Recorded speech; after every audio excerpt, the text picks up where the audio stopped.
চলতে চলতে চোখের সামনে স্বরূপে আবির্ভূত হলো কৈলাস পর্বত। কি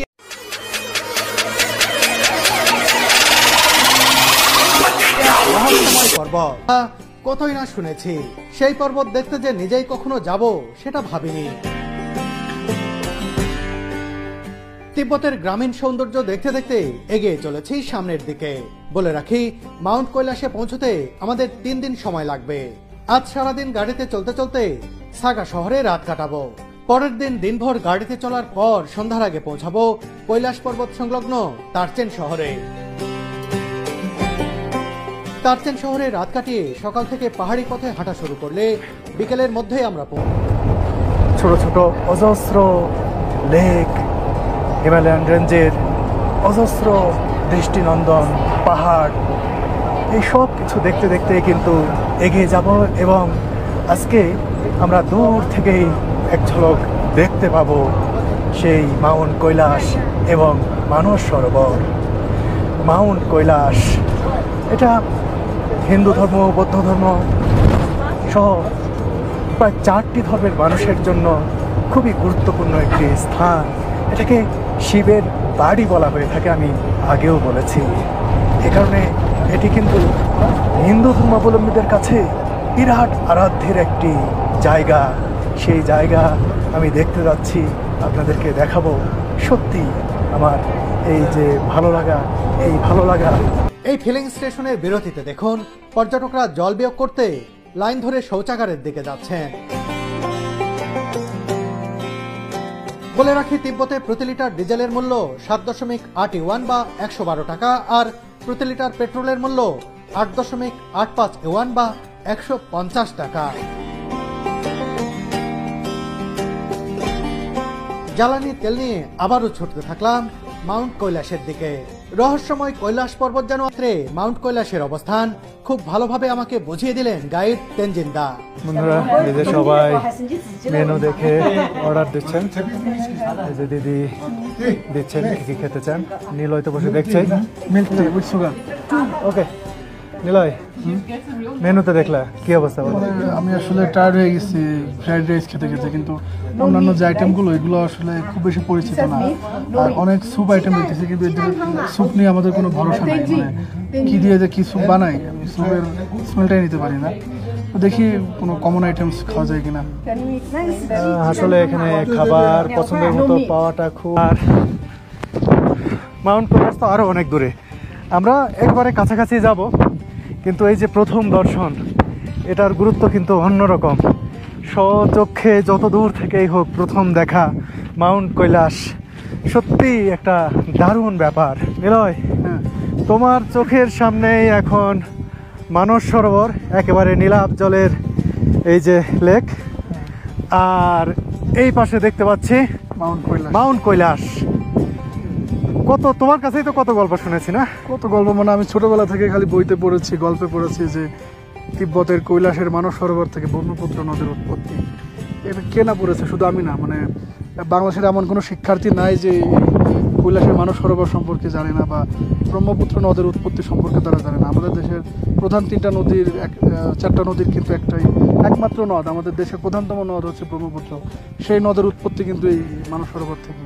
এইখানকার জলই বয়ে গেছে আমাদের দেশের ভিতরে 4টা বড় বড় নদী এখানে না। আর শুধু ব্রহ্মপুত্রই না, পাশাপাশি নেপালের প্রধানতম নদী কর্ণালী, তারপরে ভারতের মধ্যে আরেকটা গেছে তিব্বত হয়ে শতদ্রু নদী, তারপর হচ্ছে আপনার পাকিস্তানের ভিতর দিয়ে গেছে সিন্ধু নদী, যেটা পাকিস্তানের প্রধানতম নদী।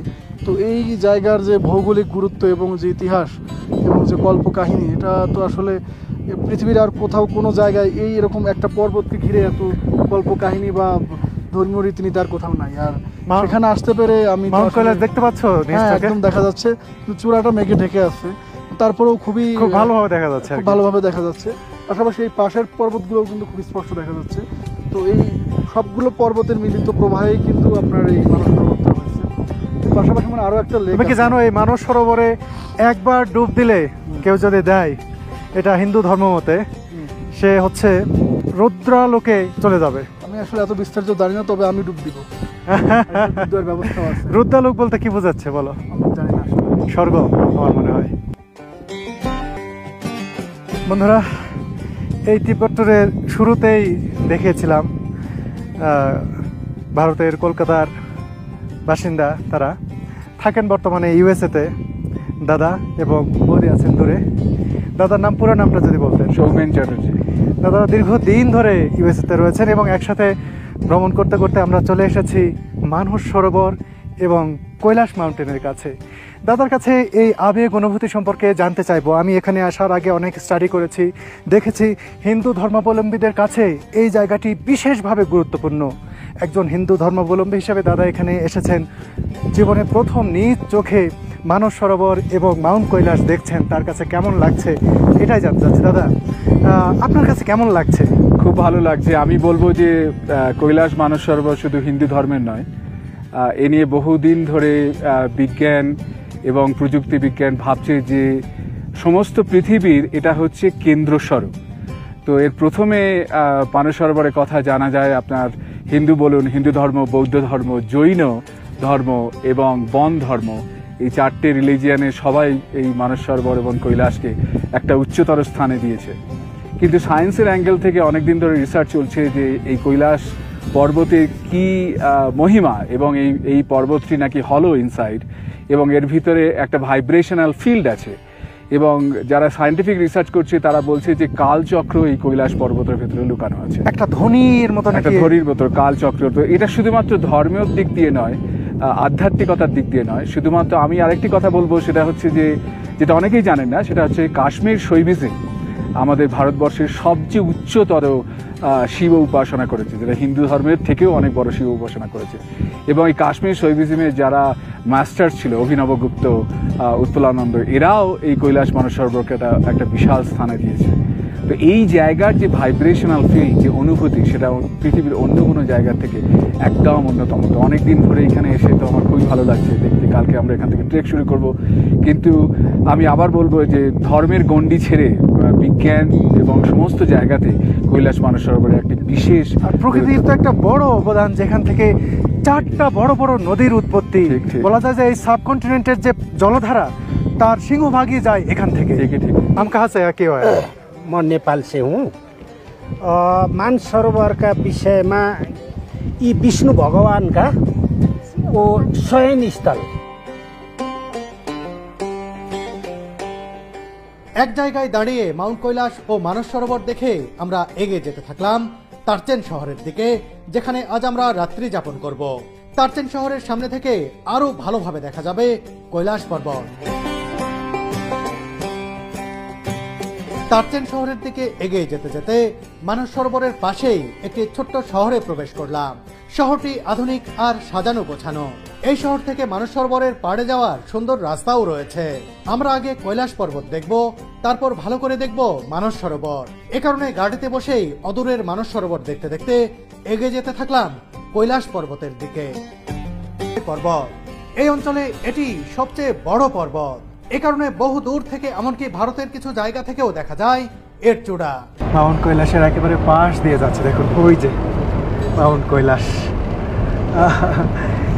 আরো কাছে যাব, এই আরো কাছে যাব, যত দেখছি তত ভালো লাগছে। চিন্তা করা যায় এই মাউন্ট কৈলাস এভাবে দেখছি সচক্ষে, একেবারে পাশ দিয়ে ঘুরছি, ঘুরতে ঘুরতে একেবারে কাছাকাছি যাব। এই পর্বতের কাছে আসতে পারা, এটি এভাবে দেখতে পারা পরম সৌভাগ্যের বিষয়।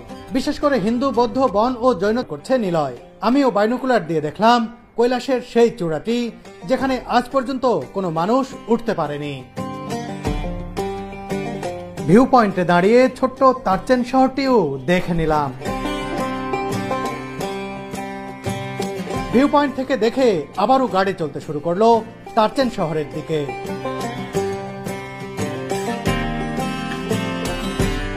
বন্ধুরা, আপনারা যারা কৈলাস পর্বত ও মানস সরোবর ভ্রমণ করতে চান, আজই যোগাযোগ করুন বেঙ্গল ভিস্তার সাথে।